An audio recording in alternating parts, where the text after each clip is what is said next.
हमें आशीर्वाद और दिशा निर्देश देने वाले पार्टी के राष्ट्रीय अध्यक्ष डॉक्टर अजय सिंह चौटाला जी, पार्टी के वरिष्ठ उपाध्यक्ष डॉक्टर केसी बांगड़ जी, चौधरी अनंतराम तंवर जी, पार्टी के हरियाणा प्रदेश के अध्यक्ष सरदार निशांत सिंह जी, उत्तर प्रदेश के अध्यक्ष चौधरी महेंद्र सिंह जी, दिल्ली प्रदेश के अध्यक्ष सोम प्रकाश शेरावत जी, गुजरात प्रदेश से आज हमारे बीच में आए हमारे अध्यक्ष बच्चन सिंह जी, मंच पर बैठे मंत्रिमंडल में मेरे साथी अनूप जी, बहुत ही आदरणीय चौधरी ईश्वर सिंह जी, देवेंद्र बबली जी, जोगीराम सिहाग जी,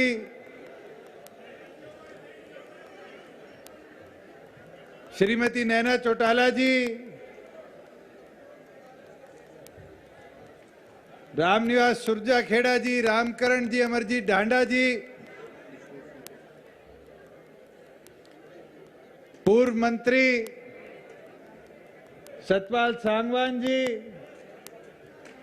पूर्व मंत्री चौधरी हर्ष कुमार जी,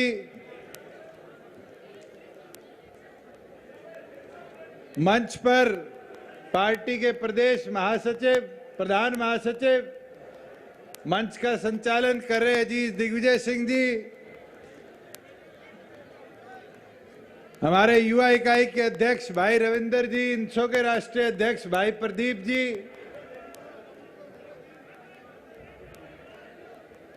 मंच पर बैठे तमाम पूर्व विधायकगण, पार्टी के तमाम प्रकोष्ठों के संचालकगण,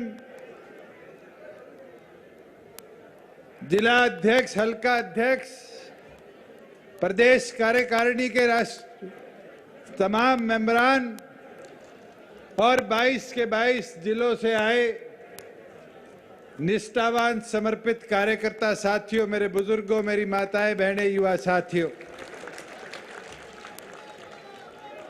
मैं तो इतना कह सकता हूं कि झज्जर की इस भीड़ ने हकीकत दिखा दी। आपकी वफादारी ने मेरी जिम्मेदारी बढ़ा दी। वो चक्रव्यूह में फंसाकर मारना चाहते थे, आपने 3 साल में मेहनत कर कर इस जेजेपी को एक नई जिम्मेवारी के साथ आगे बढ़ा दी। साथियों,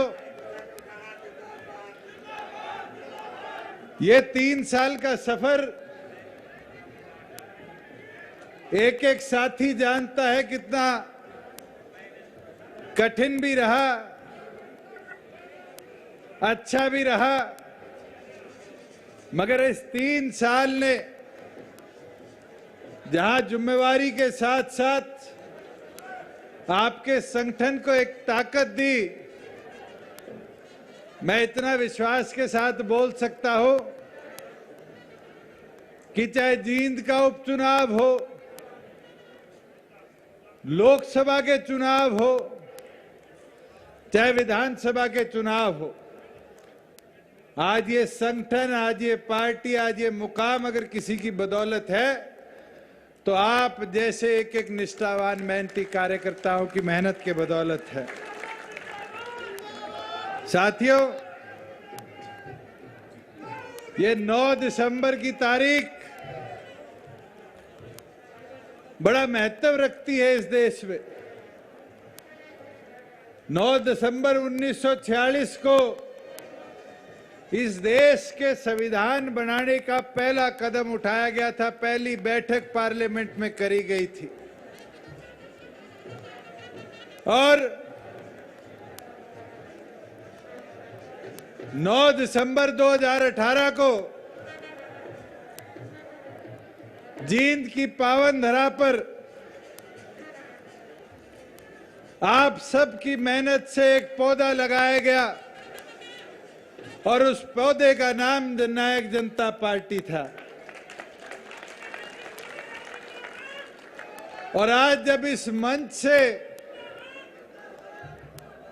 मैं आप लोगों के बीच में बोल रहा हूं, ये भी सौभाग्य है कि 9 दिसंबर 2021 को एक इतिहास और रचा जा रहा है कि 380 दिन लंबा चला हुआ संघर्ष संयुक्त किसान मोर्चा ने आज समाप्त करने का भी निर्णय लिया है। साथियों, मैं तो एक चीज बोल सकता हूं, मोदी जी का धन्यवाद करूंगा कि केंद्र के बनाए हुए उन तीनों कानूनों को संविधान को समझते हुए, देखते हुए और उसकी ताकत को देखते हुए देश के आम नागरिक के मन को छूने लेने वाला फैसला किया और उन तीनों कानूनों को वापस किया। एक साल कोई हमारे लिए भी आसान नहीं था। मुझे वो दिन भी याद है जब पहली बार किसी साथी के भतीजे के ब्याह में जाना था और फोन आया कि भाई साहब, कई लोग व्यवस्था खराब करना चाहते हैं, आपसे निवेदन है कि पुलिस प्रबंध कर लेना। और ये निर्णय लेना पड़ा कि उस शादी में नहीं जाएंगे क्योंकि उसकी शादी भी खराब होगी और पुलिस की व्यवस्था से 4 चीजें और खराब होगी। साथियों, एक साल में अनेकों बार ये प्रयास करे, हमारे विपक्ष के बैठे हुए लोगों ने भी प्रयास करे कि माहौल खराब हो, मगर मैं तो एक एक पार्टी के कार्यकर्ता को बधाई दूंगा कि जिस सहनशीलता के साथ आपने काम किया संगठन में, कि आपने एक और पर संगठन का विस्तार किया, वहीं दूसरी ओर किसानों की बात को समझते हुए अपने सब्र को भी पूरी तौर पर दिखाने का काम किया। कई साथी रुष्ट भी हुए कि आप फैसला करो, फैसला करो। साथियों, फैसला आपके हित का होना चाहिए था और आपके हित में हमने फैसला करने का काम किया। कोविड के दौरान जब किसान की फसल खरीदी जाए, फसल ना खरीदी जाए, इसमें निर्णय लेने की बात आई तो गेहूं की 2000 मंडियां बनाकर एक एक दाना किसान का हमने उठाने का काम किया। किसान आंदोलन की मूवमेंट शुरू हुई, जीरी कैसे खरीदी जाएगी। पहले 200 मंडियां बनती थी, 400 मंडियां बनाकर उसकी भी खरीद पूरी तौर पर कराएगी। आज बहुत लोग कहते हैं कि एक साल में प्रदेश में बड़े बदलाव आए। मैं तो खुशी के साथ एक बदलाव कह सकता हूं। पहले किसान मंडी में जाता था, अनाज बेचता था, घर आता था, 15 दिन 20 दिन सीजन खत्म होने के बाद आड़ती के पास जाने का मौका मिलता था। फिर हिसाब किताब लिखा जाता था, फिर महीना खत्म हो जाता था, उसके बाद हिसाब किया जाता था। कई बार तो पूरी फसल की पेमेंट किसान को 5 महीने 4 महीने तक नहीं मिलती थी। मगर पिछले 365 दिनों में, पिछले 1 साल में ये हमारा प्रयास भी रहा और हमने कर भी दिखाया कि अगर किसान आज अनाज लेकर मंडी में आता है, जैसे उसका उठान होगा 72 घंटे के अंदर उसके पैसे उसके खाते में डालने का काम आपकी सरकार करे। और साथियों, अगर किस कारण वो 72 घंटे से समय ज्यादा हुआ तो भी आपकी सरकार का प्रयास रहा कि 9% ब्याज के साथ उस किसान की जेब में कुछ फालतू डाला जाए। साथियों, मैं आपको एक चीज जरूर बोलना चाहूंगा। कांग्रेस में बैठे लोग बारी बारी एक प्रचार करते हैं कि जेजेपी को बीजेपी के विरुद्ध में वोट डले। मैं आपसे पूछना चाहता हूं, झज्जर के लोग ज्यादा है, हुड्डा साहब तो बारी बारी इलाका करते रहते हैं। मेरे को ये बता दो, संजय को, उपेंद्र को, नसीब को, बहादुरगढ़ वाले संजय को, इनको वोट के कांग्रेस के पक्ष में जाने के लिए दिए थे किसी ने? साथियों, आप जैसे मेहनती कार्यकर्ताओं ने मेहनत करी थी कि प्रदेश में आपका राज बने, प्रदेश की महिला को ताकत मिले, बुजुर्ग को सम्मान मिले, युवा को रोजगार मिले। इन 3 वादों के साथ आपने चुनावी मैदान में उतरने का काम किया और खुशी होती है कि जहां बुजुर्गों के सम्मान की बात थी, मैं भी मानता हूं आज 5100 नहीं कर पाए,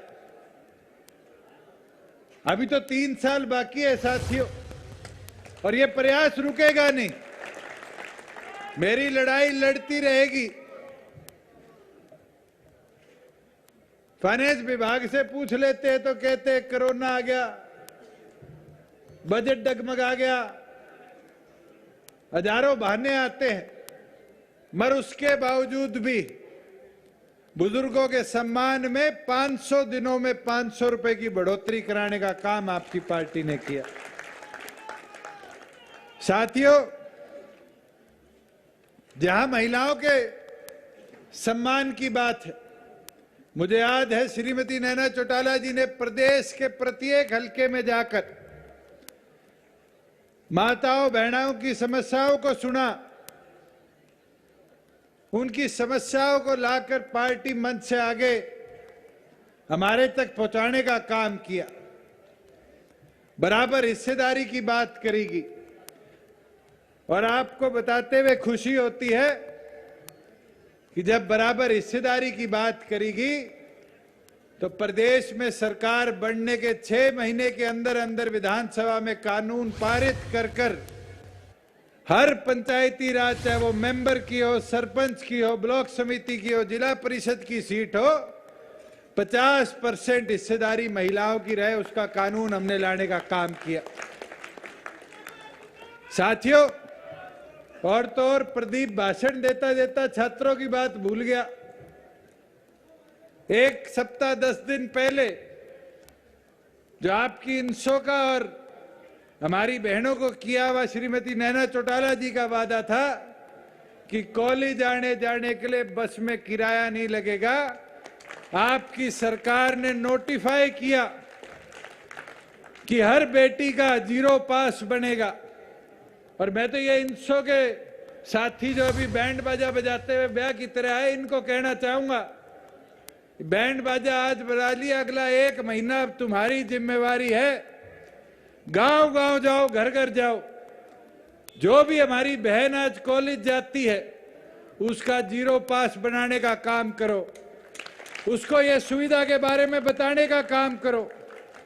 और तो और साथियों, अगर कोई प्राइवेट ट्रांसपोर्ट वाला भी जो सरकार के परमिट रूट पर चलता है, अगर कोई सरकारी वाहन वाला भी अगर किसी युवा साथी को, हमारी बहन को बिठाने का काम नहीं करेगा, उसकी वीडियो बना, उसका परमिट कैंसिल कराने का काम मैं करूंगा। जब आपने ये अधिकार उनको दिया है तो मेरे आग्रह और अपील आपसे है कि उस सुविधा का पूरा उपयोग आप करने का काम करो। जहां साथियों रोजगार की बात आती है, एक बड़ा वादा, महत्वपूर्ण वादा और हरियाणा के भविष्य के लिए वादा हमने किया था और एक मुहिम चलाई थी प्रदेश भर में, जिनको वानर सेना 3 साल पहले किया जाता था। ये फौज हमारी बसों में, ट्रेन में, गांव में, सरकारी दफ्तरों में जाकर युवा साथियों से पूछा करती थी नौकरी है नहीं है, नौकरी है नहीं है। और उस समय वादा था कि राज बनेगा तो 75% नौकरियों में अधिकार देने का काम हम आपको करेंगे। बड़े लोगों ने विरोध किया, बड़ी मुश्किल हुई। मुझे याद है विधायकगण तो जानते, जब विधानसभा में पेश किया तो विपक्ष में बैठा हर आदमी कहता था ये तो लॉलीपॉप है, कानून कैसे बन जाएगा। पहले तो उस कानून को कागज में छापने में दिक्कत हुई। अनूप जी मेरे साथ देख रहे थे, वो फाइल ऊपर आती नीचे जाती, ऊपर आती नीचे जाती, कोई ऑब्जेक्शन लग जाता, कोई परिभाषा मांग ली जाती। कई दिन की तपस्या के बाद जब कैबिनेट में फाइल गई तो एलआर ने पकड़ के बैठ ली। मुश्किल से जाके एलआर की ठीक करवाई तो फिर गवर्नर साहब लेके बैठ गए और उनके भी मन में किसी ने डाल दी गवर्नर साहब के जी ये कानून तो जो लगे हुए हैं उन्हें काट देगा, उनको वापिस भेज देगा दूसरे प्रदेशों में। फिर हमने जाके गवर्नर साहब को समझाया कि आने वाली नौकरियों में हिस्सेदारी की बात है, तो ये इंडस्ट्री वाले साथी पीछे पड़ के बेरानिकल इंडस्ट्रियों पे तावड़ा लग जाएगा। मगर धीरे धीरे कर कई दिन रात की मेहनत हमारी उस लीगल टीम ने करी, जिनने आखिरकार कर गवर्नर साहब के साइन कराने का काम इस पे किया। और चौधरी देवीलाल जी का जब हमने स्टैचू मेवात की पावन धरा पर लगाया, उस दिन ये वादा किया था कि हम 15 नवंबर से इस कानून को फोर्स में लाने का काम करेंगे। 15 अक्टूबर से आचार संहिता लग गई इलाहाबाद की, अड़चन पे अड़चन, अड़चन पे अड़चन, मगर आखिरकार जाकर उस कानून को आप लोगों के लिए इन्फोर्स किया और आगामी 15 जनवरी से ये जितनी हमारे आसपास फैक्ट्रियां देख रहे हो, वेयर हाउस देख रहे हो, यही नहीं 10 लोगों से ज्यादा नौकरी देने वाले हर उस इंस्टीट्यूट में, सोसाइटी में, ट्रस्ट में, पार्टनरशिप फर्म में अगर कोई 4 नौकरी निकलेगी तो 3 नौकरी हरियाणा के छोरे छोरियों की होगी। साथियों, मैं तो एक चीज जरूर कहना चाहूंगा, अपने हरियाणवी में कहावत है, तड़के का मैं और सांझ का बटेऊ, ये टला नहीं करते। और एक चीज बोलना चाहूंगा, जब बड़े चौधरी साहब ने, चौधरी देवीलाल जी ने 100 रुपए पेंशन की बात करी थी तो बुजुर्ग जानते हैं, बंसीलाल जी, भजनलाल जी क्या करते थे, कानून बनता होता तो मैं बना देता, मैं तो पढ़ा लिखा हूं। क्या करते थे, नहीं क्या करते थे, मगर कानून किसने बनाया? चौधरी देवीलाल जी ने। मुझे याद है जब 75% की बात हम करते थे तो लोग हमें कहा करते थे बावड़ों का टोल है, छोरों का टोल है। और तो और वानर सेना तक कह दिया करते थे, मगर इस वानर सेना के जोश ने ही हरियाणा प्रदेश को 75% का अधिकार रोजगार में दिलवाने का काम किया। साथियों, और तो और इंडस्ट्री के साथ हमने बड़ी मशक्कत करी और इंडस्ट्री के साथ मशक्कत के बाद कोविड के बावजूद आज देश भर में फैक्ट्रियां जाने की बात नहीं करती, फैक्ट्रियां हरियाणा प्रदेश की ओर आने की बात करती है। और खुशी होती है आपके साथ साझा करते हुए कि मारुति जो सोचती थी गुजरात जाने का, उसको हमने खरखोदा की पावन धरा में ग्रामीण अंचल में 900 एकड़ जमीन में स्थापित करने के लिए मौका दिया। साथियों, दुनिया की सबसे बड़ी मोबाइल फोन कैमरे की बैटरी बनाने वाली कंपनी एटीएल कोई मेवात की तरफ जाने की बात नहीं करता था, रोज का मेहो की पावन धरा पर ले जाकर उनको भी वहां 200 एकड़ जमीन में स्थापित करने का मौका दिया। फ्लिपकार्ट जैसी कंपनी ने मानेसर के अंदर एशिया का सबसे बड़ा आज के दिन वेयर हाउस लगाने का निर्णय किया है। बिरला पेंट्स ने पेंट की फैक्ट्री नई हरियाणा में स्थापित हो पानीपत में हमसे जमीन ली है। दुनिया में ई व्हीकल की ओर फोकस हो रहा है। देश के अंदर पहली इलेक्ट्रिक बस बनाने की कंपनी अगर स्थापित होगी तो आपकी पलवल की धरा पर करने का हम काम करेंगे। और तो और 30,000 करोड़ से ज्यादा की इनकी लागत हमारे प्रदेश में निवेश के तौर पर आएगी। मगर उसके साथ साथ अगर बात करें साथियों, तो 30,000 करोड़ में हरियाणा प्रदेश के 60 से 70,000 नए युवाओं के हाथ में रोजगार देने का भी काम वो लोग करेंगे।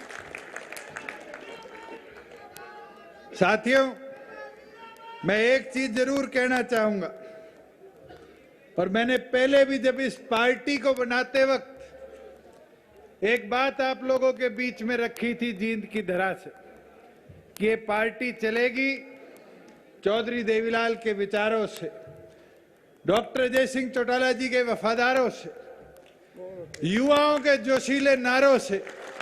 और आज और बोलना चाहूंगा और एक चीज आपके बीच में रखना चाहूंगा, इसको सोच के आगे बढ़ना। वो क्षेत्र धर्म जात पात करेंगे, हम उन्नति की बात करेंगे, वो गुंडागर्दी दिन रात करेंगे, हम रोजगार की शुरुआत हरियाणा प्रदेश में करेंगे। साथियों, हरियाणा प्रदेश आगे बढ़ रहा है और पिछले 2 सालों में चाहे कृषि हो, रोजगार हो, हर क्षेत्र में हमने नए कदम उठाने का काम किया। मैं तो एक चीज आपको बता सकता, इस प्रदेश में सिविल एविएशन नागरिक उड़ान की कोई बात नहीं करता था, जहाज की कोई बात नहीं करता था, मगर उसको बदलने का सोच और कार्य आपकी सरकार ने किया। और मनोहर लाल जी के साथ बीजेपी जेजेपी गठबंधन ने ऐसे ऐतिहासिक कदम इस प्रदेश में उठाए कि हरियाणा प्रदेश के अंदर हिंदुस्तान का सबसे बड़ा एयरपोर्ट हिसार की धरा पर स्थापित करने का हम काम करेंगे। साथियों, हिक्का के नाम पे हमारा एक छोटा सा इंस्टीट्यूट चलता था जो पायलट को ट्रेन करता था, मगर उसकी कैपेसिटी वर्षों में किसी ने बढ़ाने का नाम नहीं किया। आपकी सरकार बनने के बाद आज 200 छात्र हिक्का में, पिंजौर और करनाल में आज जहाज उड़ाना सीख रहे हैं। और तो और पिछले 6 महीने में महेंद्रगढ़ को तो पिछड़ा बोलते थे, भिवानी में तो कोई जाना नहीं चाहता था। भिवानी और महेंद्रगढ़ की एयर स्ट्रिप पर भी 100 बच्चों के 2 नए फ्लाइंग स्कूल कराने का काम हमने किया। और फ्लाइंग स्कूल ही नहीं, उन 200 पायलट जो बनेंगे, उन 200 के अंदर 50% सीट हरियाणा के छोरे छोरियों के लिए रिजर्व करवाने का काम किया। साथियों, 12वीं पास बच्चे को कॉकपिट में बैठने का मौका मिलेगा, जहाज उड़ाने का मौका मिलेगा। ये मौका उन छोरे छोरियों को मिलेगा जो गांव से आसमान छूने का दम रखते हैं। और ये मुमकिन जब ही हो पाएगा जब हम व्यवस्था बनाकर उन छोरे छोरियों को वो ताकत देने का काम करेंगे। और आज ये मैं बोलना चाहूंगा आपके बीच में, आज हमारे मेडिकल पे तो लोन मिल जाता है पढ़ाई के लिए कि एमबीबीएस डॉक्टर बनने जा रहा है, लोन दे दो। पायलट बनने के लिए लोन नहीं मिलता। ये वादा है जल्द प्रदेश में पॉलिसी लाकर हर छोरे छोरी को उसी प्रकार से जैसे मेडिकल में लोन मिलता है, बॉन्ड मिलता है, हरियाणा प्रदेश में पायलट बनाने के लिए भी हम वो व्यवस्था देने का काम करेंगे। साथियों, आज सड़कों के विकास की बात देखी जाती है। मैं पिछले दिनों भिवाड़ी से बारडा होते हुए दादरी गया, सड़कों का सुधार हुआ। प्रधानमंत्री ग्रामीण सड़क योजना के तहत हमने 2500 किलोमीटर सड़क लगभग 943 गांवों को जोड़ती हुई चौड़ी करने का काम किया, सुधारने का काम किया। आज प्रदेश में इंडस्ट्रियल कॉरिडोर की बात आ रही है। आप नांगल चौधरी से उठाकर इस्माइलाबाद को महेंद्रगढ़ से चंडीगढ़ जाता था, 7 घंटे लगते थे। थोड़े दिनों में इसका शुभारंभ होगा और आप 4.5 घंटे में नांगल चौधरी से चंडीगढ़ का सफर पूरा करने का काम करोगे। आज हरियाणा में सारे हाईवे नॉर्थ साउथ थे। ये हमने वादा किया था कि डवाली को पानीपत तक जोड़ने के लिए हरियाणा का पहला ईस्ट वेस्ट कॉरिडोर हम बनाने का काम करेंगे। और तो और कई बाईपास बड़े लंबे समय से पेंडिंग थे, चाहे वो पुनाना का हो, ईश्वर सिंह जी बैठे हैं, चीका का हो, सोनीपत का हो, नारनौंद का हो, कोसली का हो, हथीन का हो, टोहाना का हो, गुहाना का हो, उचाना का हो। और तो और पिछले दिनों में यमुनानगर गया, बिलासपुर की हालत भी देखते हुए बड़ा दुख हुआ। आने वाले समय में चाहे कुरुक्षेत्र शहर का हो, चाहे वो बिलासपुर का हो, इन कार्यों को भी प्रगति के साथ हम जल्द से जल्द पूरा कराने का काम करेंगे। और तो और अपने बिल्कुल यहाँ साथ से जाता हुआ केएमपी है, केंद्र सरकार के साथ हमने लगकर 5000 करोड़ की लागत से रेलवे ऑर्बिटल कॉरिडोर यहाँ बनाने का निर्णय लिया है, जिससे सोनीपत से लेकर जो कुंडली बॉर्डर है वहां से लेकर रेल लाइन को पलवल के बॉर्डर तक केएमपी के साथ जोड़ा जाएगा। और साथियों, उसको जोड़ा नहीं जाएगा, उसमें एक और जुड़ाव आएगा कि हिसार एयरपोर्ट से लेकर दिल्ली एयरपोर्ट का सफर 2 घंटे से कम में हाई स्पीड ट्रेन लगाकर पूरा करवाने का काम भी हम करेंगे। साथियों, जहां नांगल चौधरी में इंटीग्रेटेड लॉजिस्टिक हब बन रहा है, जो नॉर्थ इंडिया के अंदर, उत्तर भारत के अंदर सबसे बड़ी परियोजना के तहत ट्रांसपोर्ट हब और लॉजिस्टिक हब बनने का काम करेगा। मैं तो एक चीज और बोलना चाहूंगा, आज तक किसी प्रदेश ने गांव पे फोकस नहीं किया। शहरों के लिए तो स्कीम आ जाती है, अमृत आ गई, इससे पहले जेएनआरएम आ गई थी, मगर ये वादा करता हूं अगले 1 साल के अंदर हमारे पंचायती राज इंस्टीट्यूशन को ताकत मिले, उसके लिए हरियाणा प्रदेश में पहला ऐसा आधुनिक केंद्र हम बनाने का काम करेंगे जो केवल मात्र ग्रामीण इंजीनियरिंग पे काम कर ग्रामीण विकास को बढ़ाने का काम करेगा। मैं तो अंत में आपको इतना ही कहना चाहूंगा कि सफर हमारा अभी खत्म नहीं हुआ। 3 साल हरियाणा प्रदेश के आम नागरिक को और ताकत मिले, आम नागरिक और बेहतर तरीके से आगे बढ़ने का काम करे, उसके लिए हमारा प्रयास रहेगा कि पार्टी के तौर पर मेहनत कर करे। मगर उसको मुमकिन करने के लिए साथियों, गांव में, शहर के वार्डों में मेहनत करने का किसी को काम करना पड़ेगा, तो आप जैसे पार्टी के समर्पित कार्यकर्ता को पड़ेगा। और आप इसी तरह काम करते रहोगे तो वो दिन दूर नहीं होगा कि प्रदेश के अंदर आपका संगठन जैसे आज मजबूत हुआ है, इस प्रदेश ही नहीं फिर और प्रदेशों में विस्तारित कर एक विशाल परिवार, विशाल संगठन बनने का काम करेगा। मैं तो पूर्ण आप सब आए, आप सबका आभार प्रकट करता और यही अपील आपसे करूंगा कि आज से लगकर जो आदेश हमारे बीच में डॉक्टर अजय सिंह चौटाला जी देकर जाए, एक एक साथी उस दिशा निर्देश के ऊपर पूरी लगन, पूरी मेहनत के साथ काम कर कर पार्टी को और आगे बढ़ाने का काम करें। आप सबका बहुत बहुत धन्यवाद। बहुत बहुत धन्यवाद। एक बार तो जन सरोकार रैली में अभी आप दुष्यंत चौटाला को सुन रहे थे और 3 साल का सफर कठिन भी रहा, अच्छा भी रहा, ये बात दुष्यंत चौटाला ने कही और उसके बाद अपनी उपलब्धियों को भी उन्होंने आज रखा। जिक्र हुआ आज की तारीख का महत्व बहुत बड़ा है। आज एक और इतिहास रचा गया है, ये बात दुष्यंत चौटाला ने कही कि किसानों ने आंदोलन खत्म करने का फैसला लिया है। तो झज्जर के दादरी टोई में ये जन सरोकार रैली, जिसमें अभी आप दुष्यंत चौटाला को सुन रहे हैं, जन सरोकार रैली में दुष्यंत चौटाला की तरफ से ये बड़ी बातें कही गई। साथ ही साथ 3 साल में जो वायदे किए गए उनको पूरा करने की दिशा में क्या कुछ किया गया है, ये जानकारी भी यहां से दुष्यंत चौटाला के द्वारा दी गई है। तो आज इतिहास रचा गया। आज की तारीख का अपना महत्व है, चूंकि किसानों ने भी अपने आंदोलन को खत्म करने का फैसला लिया है और इसके अलावा